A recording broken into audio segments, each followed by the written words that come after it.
This is Beyond Boundaries. I'm Pedro. This is Rose. And we're going to talk about credit cards today, plus a couple of other things that you really don't think you know. And it's not clickbait, it's not trying to get. Trust me, this information is going to open your eyes. So, Rose. I hope it opens my pockets too. Well, it actually could. It actually could. A lot of people use credit cards and they think they know how to manage it and everything else, and they're probably doing pretty good. But those of you who don't, like me, and those of you who also want to have a bigger credit limit, like me, can do it without going into crazy debt. And not only that, but we're gonna show you how all this works, because that way you can understand how you can apply, when you can apply, and how to manage your credit card without going into a frenzy. Okay, and also which credit cards you can really use and get. So let's see. Let's hear you. Well, I've got this written down because there's a lot of information, but it's not a script. They're just notes that I took. I have bankruptcy in my life. I had to because a couple of years back, a lot of years back, not too many years. Anyway, about 10 years ago, I suffered heart problems. Heart problems, cardiac problems. I was in the hospital for 3 years every month. Well, actually, every 4 to 6 weeks. So I built up a big medical debt. Okay, I had credit cards and I was paying them and doing everything else, but I was just using them as necessities. And it was so much that even though for years I was trying to pay off that debt, that in my lifetime, there's, with a health plan, mind you, there's no way I would have paid that off in my lifetime. So I applied for bankruptcy. And the funny thing is, though, that the judge actually agreed without me saying anything. He says, I admire you trying to pay it, but there's no way you would have been paid this off. And even if you lived for over 100, there's no way you would have paid this off. So I claimed bankruptcy. Now, I want to tell you first before we get into this. So, but when you apply for bankruptcy, was there any people like co-applicants with you? No. That's a good question. Very good question. There was no because I went into bankruptcy, but the reason why I went into bankruptcy was because of my husband. Right. He was involved in many, and then when we divorced, I was the co-applicant, and everything went to me. Yeah. So why not mess up his account also? Let's talk about this real quick until we get into everything. Let's talk about this because this is a very excellent question, actually. I'm surprised it came out of you. Well, actually, it's because of his past experience that she went through. So, I'm married. I have a credit card. My credit cards now, I do not have my wife or even her as a authorized user. And I can have her or anybody else as an authorized user. Okay. The reason why is not because I'm hiding anything. No, because her and everybody else, basically not everybody else, but immediately in my family circle, know my passwords, know my information and things like that. I have nothing to hide. So, what happens is that I'm trying to avoid what could have been last time. In other words, let's say, for example, what happened to her Rose. I die. She has to carry the debt. Now, this is not in every state. The information about bankruptcy, does not work in every state. The credit card information I'm giving later on, yes, this is for all 50 states. But what happened is, like I said, is that they're gonna be stuck with that debt. Because they aren't authorized users. Now, in certain states, you don't even have to worry about that because it doesn't qualify. But in other states, regardless if you're an authorized card user or not, you're still liable for the debt because you're married. So you got to follow what that state that you live in follows when it comes out to the banking rules and things like that. Okay, so it all depends on state, just like divorce and other things, and and this can include your car too. Not because your name is not on the loan or on the loan, just because it's property. So you got to find out what your state feels about that, or the law is. So before you buy, don't buy, sell, whatever the case is, before you marry, somebody dies, and so on and so on. Handle this out, because we know somebody actually that's dealing with something right now due to a death in the family. It's really hard for them to retrieve their money. And stuff like that. So anyway, so yeah, that's a very good question, and it actually is something that you should speak about. If you have any we call it doubts, speak to a bankruptcy lawyer. You don't have to pay for it. It's free. The majority, the consultations are free with no obligation. Don't really do with ChatGPT. Because I'm not putting it down 100%. What happens is that it's going to give you got to know how to ask ChatGPT or any type of AI.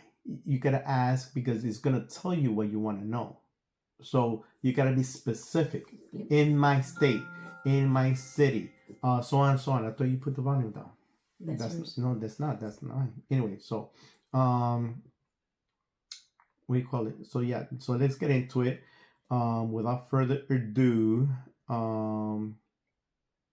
what we're talking about here is credit cards. Now, when you swipe your credit card, right? Yeah. Or you tap. Or you. Okay. Or you use the chip. You put it in. Stick it in. Yeah. It's not just like you putting it on and your company, whether it's Visa, MasterCard, American Express, Discover, any of them. Mm-hmm. It depends on, saying, okay, I'm paying for it and I just pay later. So what happens when you actually do that? So I take my card. I don't have one here. Use a receipt like it was my credit card. I tapped it and it says approve or processing approved. You get your receipt and that's it, right? In that millisecond that you just tapped, inserted, or swiped, a whole world of financial transactions have been happening in milliseconds. Okay, because what happens is this. You got the issuing bank, right? And all this you might say, but what's the big deal? It's boring stuff. Wait, it's going to get better. Trust me. You're going to open up your eyes because a lot of people don't know what's going on. And it's going to help you. Trust me, it's going to help you. The issuing bank is involved. Okay, so let's say Joe's Bank. Mm-hmm. Okay, he issued me, not my debit card, my credit card under that bank.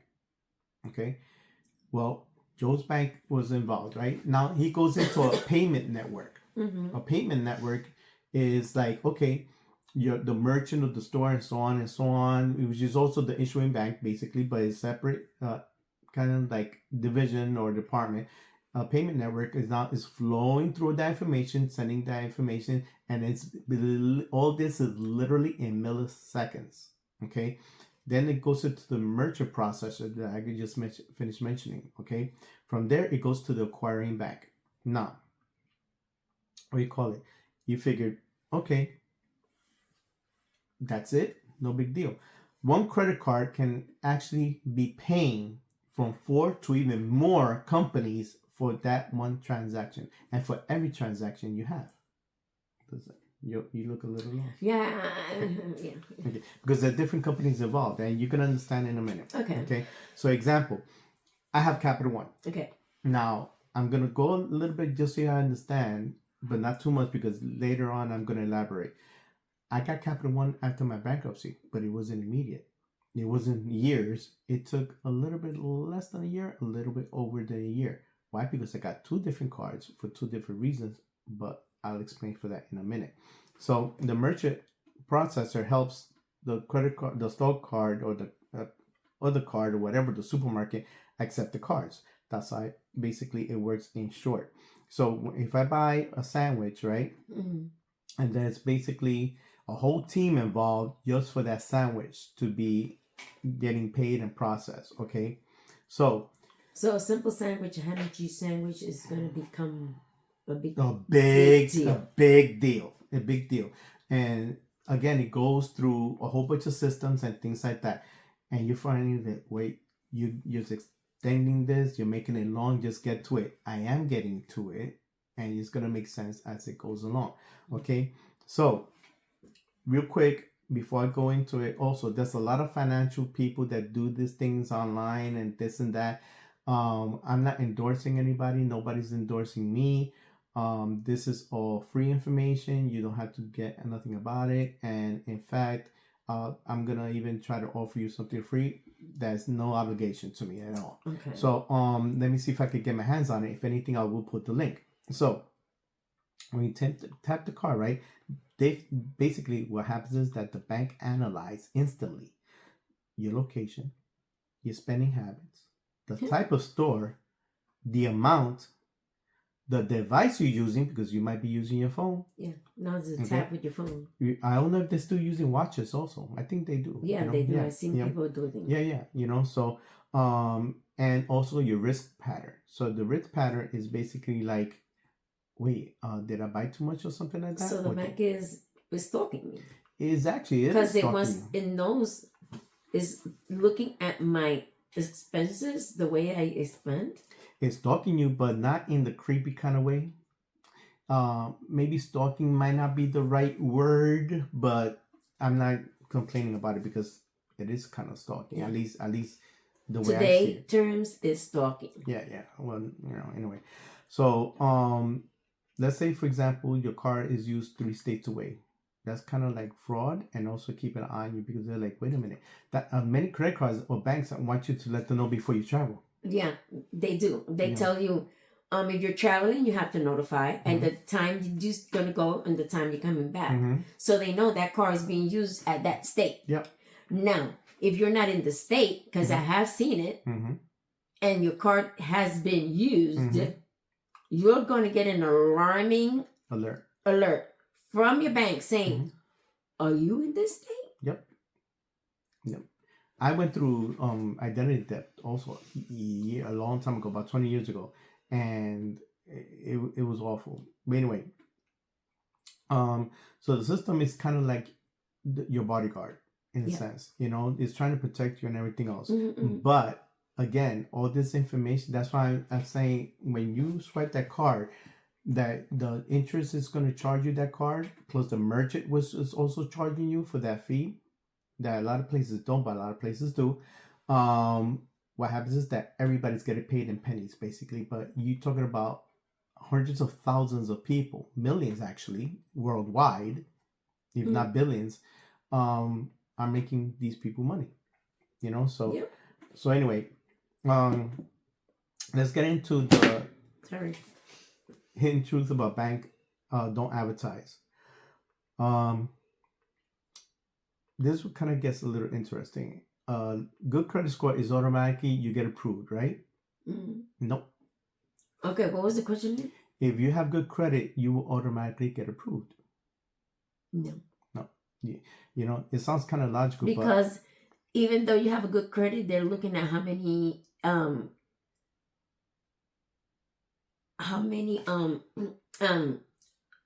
payments you have, to make. How many monies you have to spend. You mean how much money you have in your bank so you could afford it? Yeah. So in your income. How much is your income? Your income, mostly is your income. Income. Yeah. If there's enough money to pay around. Mostly is your income, any debts, any assets and things like that. They kind of like look at that, okay?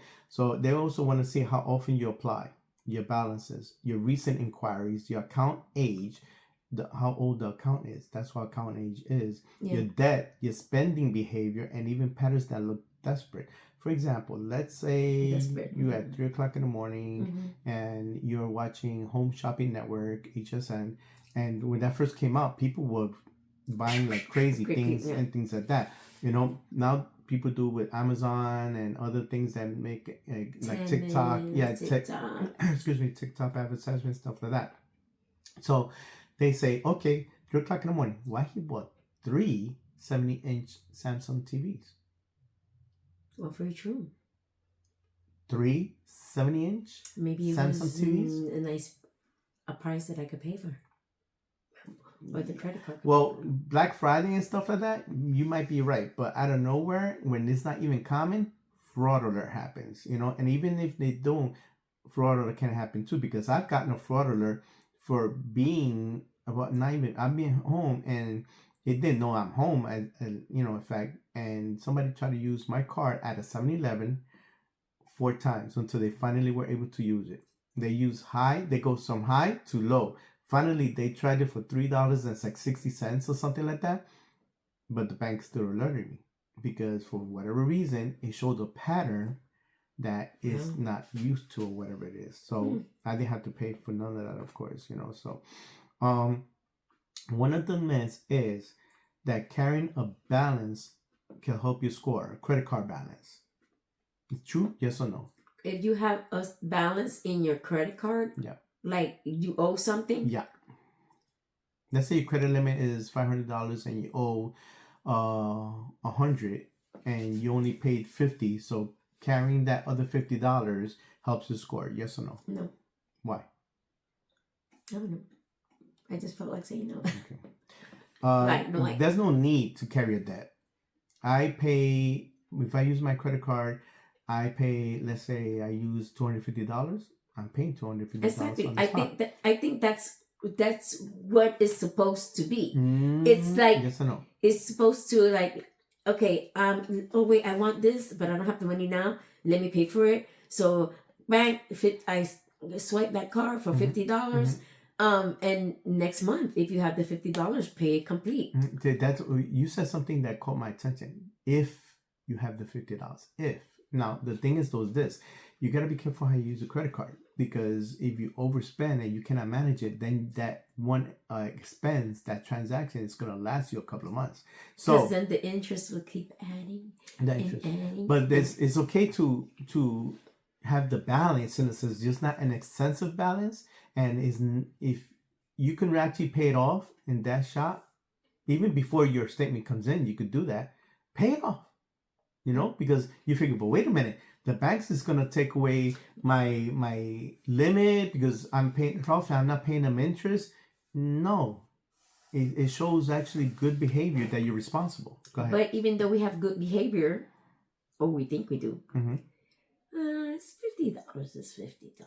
I could pay it later, and then later, and then later, and there comes and you keep adding and you keep adding. That's the problem. There you go. That's the problem. That's the way you're mismanaging your debt and stuff like that. So what happens is this. Basically, when you pay your card on time, people say, well, they're not going to raise my credit limit. No, it shows that you know how to manage your card, and they can even raise your credit limit. Yeah, okay. They can also lower it if you don't use. So you say, I'm not going to use my card because I don't want to. No, you need to use your card monthly, at least for little things. Okay. Well, I mean little things. I don't mean a Snickers bar. No, I mean use it. No, use it for, let's say, 20% out of 1,000. My math is lousy. I think it's $250 about. Okay. 20% of 1,000 is what they recommend that you use from your available credit. So use that, or a little bit less, actually, monthly. That's like $5,000. No, $500. Maybe not 5,000. It's out of 1,000. Yeah. Anyway, so it's what you should use. Now, let's say if you have $5,000, no, you're not going to use 20% like that, because that's a lot of money, unless you have the available income to do it. That's different. But every month, every other month, but don't let it stretch more than 3 months, because then they're going to be like, you don't need us. So they'll lower your credit limit, and you don't want that. So, what can hurt your credit score? What could hurt my credit score? What's a myth that can hurt your credit score? Checking your own credit score, will that hurt you? Yes, no. Why? Because you're just checking it. It depends. But if you go, because sometimes we go to the store, to a car dealer, and we want to see if. No, bad. Very good example, but bad, very bad. I'll tell you why. Car dealers. I'm sorry if you're gonna hate me if you're a car dealer, but I'm telling you the truth. Okay, car dealers, and these places that do those oh my god, those vacation places, what they called, that you go and you buy home shares or whatever it's called. Timeshares. Timeshares. That's it. That's it. Timeshares. I went blank there for a minute. they do hard credit, what do you call it? Check? Inquiries. Okay. They say they don't, but they do. Especially car dealers. Oh, this is not going to hurt your No. We just want to check. No, they do a hard one. You know why? Because these guys earn commission. Everybody in a car dealer earns commission. From the guy that's selling the car to the guy that's doing your banking. That's how come as soon as you walk in, let's check your credit card. Yep. Don't. The credit score to see. It's not going to hurt. And they lie. They say it's a soft inquiry. Why that might be partially true, it's not. This is why. They might do a soft in the beginning, but when they give the paperwork before you even enter finances, they already did your hard inquiry. And you didn't give permission yet on it, but yes, you did. When you signed that paper in the beginning, that's why you don't sign a thing. Don't sign anything. Car dealers hate me because I don't let them manipulate me. Why? You know when I'm going to put my signature on the paper? Or the moment, should I say, that I go in front of finances and in front of the financial officer or agent or whoever works for the dealer has my documentation there. They don't need your signature for crap. The only thing they might need your signature for if you're going to take a test drive out there. But you got to read the document that says only for the test drive. Nothing else. If you see anything, any wording that says otherwise, don't sign it and go to another car dealer. That's not the only car dealer that's around. Trust me, you will get what you want. You got to be firm. But anyway, going away from it, a soft inquiry like when you do with, and I'm not endorsing any companies, Equifax, the other one, or even Credit Karma, something like that, or even pre-approved. If you're pre-approved, those are soft inquiries. Okay. You can check without hurting your credit at all. That's when you get it in the mail that you get the little card and it says pre-approved, and then it tells you to go in. Yeah, but you gotta read it carefully to make sure that it's just pre-approval. Yeah. Okay. And the same thing with online. Be careful online though. Make sure it's a legitimate site. Yeah. Not something that somebody sent you and then next thing you know they're emptying out your bank account. Okay. Go to the actual site where it belongs to, the actual bank site. And if you're pre-approved, that they give you the option, that's a soft inquiry. It doesn't hurt your credit score.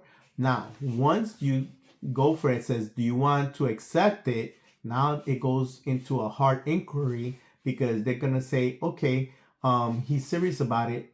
Then I could do the hard inquiry. Now, the hard inquiry is going to show the same information, basically. The only thing is, though, that's now you gave it permission to go forward and getting your card, the loan, or whatever it is that you applied for. And a lot of these places that do soft inquiries are companies like Fingerhut and send you those catalogs. It's because they already have an idea that they know what your credit is. So sorry, Fingerhut, I do not approve of you because... Do they still have Fingerhut? Yeah, but the thing is, though, they raise the same price that you could get someplace else, and they go for people with low credit scores and stuff like that. And I think, okay, you need to make money. I understand. But they charge 2 to 3 times the price of what you could get at any place else. Yes. I'm sorry. Now, one place I do like that I'm for is Affirm. Affirm is, for me, is excellent. For me, is excellent. Yeah, I don't know if you use Affirm. I use Affirm. Do you like it? Yes, I very much. Affirm is very, very clear, but you got to be clear with them too. It's a relationship that goes hand in hand. Why? Because when you pick your monthly, how you going to do it, the payments and stuff like that, yeah, they give you options. So you got to really look and think. When they tell you the interests and everything. Right. You say, but yeah, but I don't want too much interest, so I'm going to do it faster. What happens is, can you afford the payments to do it faster? The good thing about Affirm is that, let's say if you take the one which is 6 months instead of 3 months and the interests are higher and you pay off sooner, they don't charge you those interests. You could pay it off sooner without any penalties or anything else. So if you need to help raise your credit, Affirm, and I'm not getting paid by Affirm. Affirm is good for me. It might be good for you too. This is another one. Klarna? Klarna? I don't know about Klarna, to be honest with you. I know a little bit of it. Yeah, I think that's the one with the airport, the airport with the flight. So you could pay your Affirm does that with flights. Yeah. Well, maybe. I don't know about Klarna. whichever company you're gonna go with, look into the terms real good. See how clear and how transparent they are. Like, again, for me, Affirm, I'm talking about myself. Affirm is very transparent. But hand in hand, you got to be clear with them too. So you got to make sure, because if you're delayed in payments or something where you didn't pay enough, you cannot pay partial. If you agree to like $80 and you only pay 40 because that's all you had, it's still gonna look as a late payment. Yeah. Okay, so this is why I'm saying look into what you're gonna do. I also was taught by a financial auditor. I don't know. Mm-hmm. Let's say your month is $80, right? Mm-hmm. And let's say your payday is the 23rd, mm-hmm. but you could pay $40 on the 10th, mm-hmm. and then on the 23rd pay the other $40. That it raises up your score when you pay half of it in the same same same statement. Period. Yeah, the same. Yes, that helps. How you call it? You know who's doing that now? No. The rental apartments, apartments, mm-hmm. for rent. Mm-hmm. So they tell you now that you could pay half of your payment now, mm-hmm. and when the date comes, the other half. Mm-hmm. So it's like making it easier for you to, mm-hmm. Not to pay all at once. Mm-hmm. You can pay a little bit, mm-hmm. and you still have good credit. Yeah. Okay. So yeah, definitely. Let's go with another myth. Do rich people use credit cards, and why they love cards with rewards and travel perks? You're rich, right? You don't need to worry about it because you pay for it. Well, the reason is because they can use, that's free money. You could use the rewards to buy anything basically and stuff like that. Like so why not? I like buying free. Yeah, I mean, she gets mad because when I go to Publix, I end up getting stuff for free, and she's like, I don't. Why are you getting free stuff and I don't? Like I'll look at my receipt, I'm like, oh, I got an extra $2 on. And I'm there buying a whole bunch. It says, purchase $20, get $5 off. I go crazy buying and I'm getting nothing. Just no baby. Like she just got her free birthday cake from Publix. In Publix, they give you either a free ice cream or a bar birthday. Not a little thing. It's actually a big bar cake. And because I used my card. Yeah. So she got it this year for the first time, right? Yeah. First time. I got it every year. Anyway, so they have something things like that. They have nothing against you. You just didn't set it right. So basically, that is what comes down to. Okay, so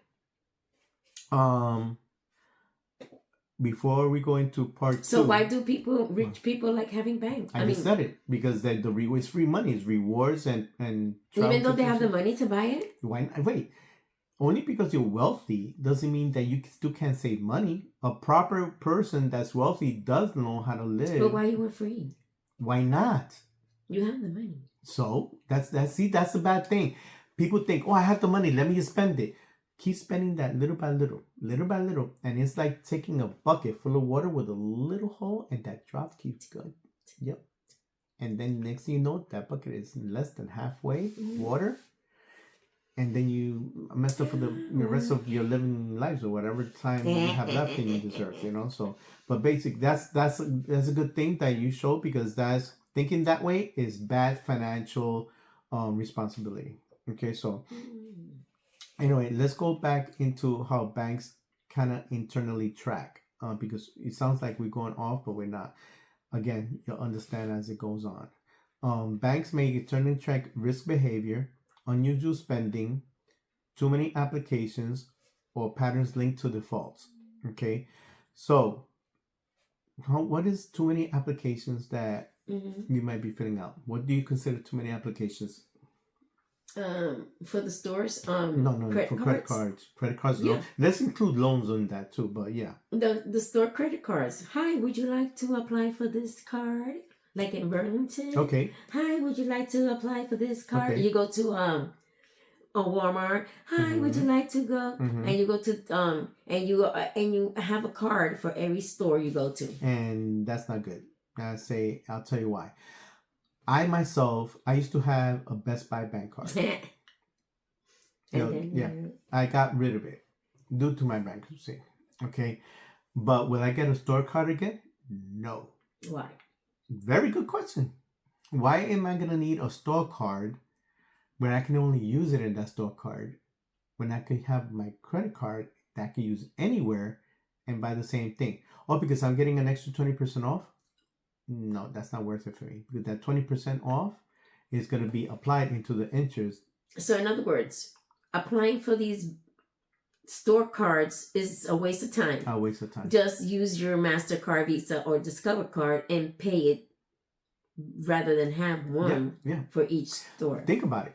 I love Kohl's. I love Kohl's. I love Best Buy. Why am I gonna have a store card just for that card?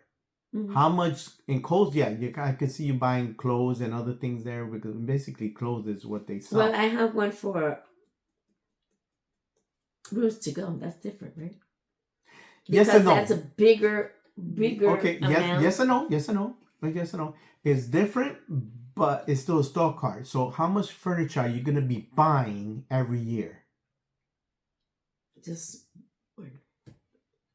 Or maybe two. Now, did you have the funds to buy what you needed? No, that's why I had them. Exactly. So the bad thing about it is that once you finish paying that card, people think, okay, I finished paying, I get rid of it. No, stop. Don't do that. That hurts your credit. Really? Yes, by you getting rid of the account, by closing it, it hurts your credit. So now you're kind of stuck with that card. So if you really didn't desperately need that piece of furniture, you could have waited a little bit to maybe put the funds together or maybe have a family member. Maybe they have the buy now, pay later. It depends. If they have that, yes, but not with a card. With a credit card, you're stuck with that store only because it's not a Visa. Yeah, I know. The store credit card. But if they have buy now, pay later with like the credit card, exactly, Affirm. Then well, Affirm is different, but that's not a credit card. But you're talking about the Rooms to Go. Yeah. Okay, that's different. You can only use that at Rooms to Go. Yeah. And you can't use it again until when you're going to need furniture. But I wonder if they have that they probably service. Do. Yeah, they probably do. Before getting into a credit card in the store, ask if you got to ask those questions. If you could. What are your options? Yeah, other than a credit card. And you know what? This is good. The thing about many places, not only furniture stores, many places that they also have other options, but they don't want to offer them because they don't get that much commission. Mm-hmm. So maybe, for example, the Rooms to Go credit card is by Synchrony. I don't like Synchrony. I got Synchrony. Synchrony sucks. I got Synchrony. I got like Synchrony for care credit, Synchrony for car credit, Synchrony for medical. Rooms to Go is Synchrony. That's what I just finished saying. Yeah, Synchrony. So the thing is, though, is I don't like Synchrony for my own personal reasons, not because they don't approve me. They do. I just don't want it. I don't like the way they work. That's me and my opinion. It might work for you, kind of working for her in a way. But the thing is, though, I rather when you go to any place, what are your options? Because apparently, even though Affirm is very good, I guess Affirm does not give them that much of a commission for the store, so they don't even mention it. I found out when I went and said, "Do you guys use Affirm?" They're like, "Yeah, we use Affirm." Yeah, like yeah. Yeah. But we prefer more. And I used Affirm, and I came out because Affirm gave me 6 months of zero interest, which I ended up paying ahead of time, of course. So I didn't get to pay. There's deals that Affirm gives you too, so you got to look out for that. Okay. So if I didn't ask, I would not have found out, and guess who knows what I would have been locked into. Yeah. So ask people, ask questions. There's no such thing as stupid questions. You're not gonna look dumb, okay? And it's your money. Don't give it to them. Keep it yourself. So, basically, we got into earlier how banks internally track your risky behavior, unusual spending, and too many applications. So, too many applications is like they say, for example, when I got my credit score went higher, of course, after bankruptcy. A lot of card companies, and no joke, I'm not exaggerating, from car dealers, credit card companies, and not the good ones, the worst ones. Because they're desperate. They want my money and stuff because they know that nobody's accepting me yet. Like the better credit card companies, the better banks. So I got a lot, and I mean a lot in the mail, a lot on my email, text messaging, and stuff like that. And they're the worst. So I held off. So the banks keep sending people credit cards offers.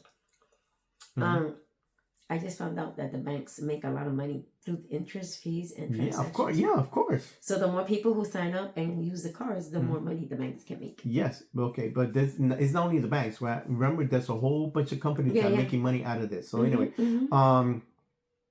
what happens is too is the bank earns the interest and the fees, the Visa and MasterCard. Yeah, but that's split. That money is split. Yeah, all that fees. interest and all that, those fees are split. So what happens is this: I waited because I used my debit card, whatever, until it was time for me to. Now then, Capital One gave me a pre-approval for Savor. Savor is a brand credit card they have. You know, they give different names. Venture Savers, this, that, right? So the Savor card. Now, this is what's funny. And this literally happened to me. It can happen to you and it might not. Everybody's different. Okay? So they gave me a $300 credit limit. Okay. I used maybe $50 or whatever it was. Before my statement came, I thought I was looking at something. I had to look again.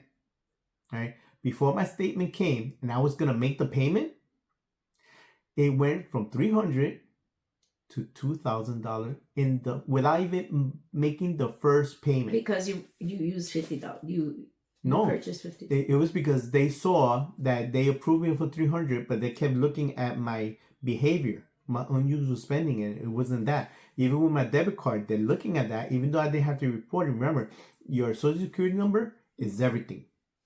Okay, they know everything, and they see that my spending habits are not, like, oh, I didn't go crazy with it, So they boosted me up $1,800, $1,700, whatever the math. $1,700. Yeah, I'm dousing with math, guys. You don't know from past episodes. That company's in bankruptcy. No, that's why I went. It wasn't because of that. It wasn't because of mismanaging. So anyway, which is a big plus. Big plus. Did I go nuts with it? Nope. I paid with full, this and that, kept it, and then I use it for little things here and there. Okay? What happened 3 months later? You get another raise? No, I'm still at the 2,000, which I'm okay with because I don't need. Your credit score went higher. Oh, definitely. Credit score went higher. It went up 28 points. And that's a lot. 28 points is a lot. Okay, so I also got a pre-approval from another Capital One. So you say, oh, it's a trap. They're trying to get me to use. Yeah, you know what? I like Capital One. For me, I like Capital One. I don't like other banks. There's my reasons that it's not as personal. With Capital One, I can call, I can ask, I can chat, and for some reason, it's like I feel I got the red carpet with them. And some people, talk bad about Capital One. Not a lot. I don't hear a lot of it. They even say it's one of the worst banks. Okay. For me, I never had that problem at all. And I guess the people that talk bad about them is because they have the bad. It could be for whatever reason. Yeah, but they have a bad then for whatever reason, for me, they don't pay and their asses being. I have Capital One for over 20 years before bankruptcy, and never had an issue. Never. Anyway, so I get this time is for a Venture card. Venture has rewards. Now Savor has rewards too. Venture has travel rewards. I got approved for $1,000, which is I'm fine with it. Okay, but the rewards and everything else is a plus. Now, what does this say to Capital One and through a whole system that they can trust me? They didn't give me a $300 credit limit like they did with a Savor in the beginning. They gave me $1,000. Okay, so I have right now $3,000 available in 2 different cards that I can use. How do I use it? Very sporadically. Very sporadically. I use it today. I'm looking at my account and I've sent it you can pay ahead of time, and if not, I wait till the statement comes out, and right there I pay for it. I don't leave any additional balance because it's not necessary. It shows responsibility. So people, if you can do that, okay, do it because credit is urgently important. And if you have problems paying your card, I don't know if he has something, but I have problems paying my cards. And I go Portfolio is a good you could call them, and they we're not endorsing them. This is her experience. Portfolio, you call them and you tell them what's your problem with your credit card, which credit card you want, from what store, and they'll make payment arrangements and they will pay. This way you won't hurt. You gotta pay for that service. No, you pay. It's free. Yeah, you pay. You sure? Yeah, because I'm paying it. I don't know. They're what you call these people? Non-profit? Financial lawyers. Financial lawyers. Somebody's getting paid. I don't know. Maybe the bank, the company is paying them, but I'm paying the company. And you're not paying a fee for this. No. Portfolio, I pay exactly. If I owe $3,000 in credit cards, I tell them, listen, I have this credit card. I can't pay for it. I'm getting harassed by them. I would like to pay it through you. And they set up a payment arrangement. Portfolio recovery? Yep. Okay, let's find out, because that sounds like somebody's getting paid and you probably don't know that they're putting the fee in your... But that's okay, because they're helping me pay and my score numbers are going up. Yeah, but still, I don't like that kind of company. Not Portfolio, it's just any kind of company. That company was given to me by another... a credit card company, so I had to take it. I had no other choice. Let me look it up. And I liked it. Right now, I'm paying off my Banco Popular card. Okay, let me look it up. So because I myself don't like those debt, we call it companies that know your payment options. Yeah, well, I'm looking.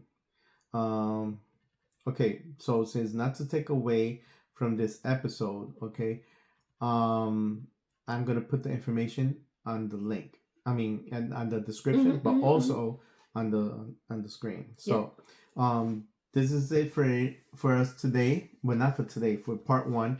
Part two. Because there's a lot of information. There's more information that you guys are getting. And no, this is not clickbait. So you could get into part two.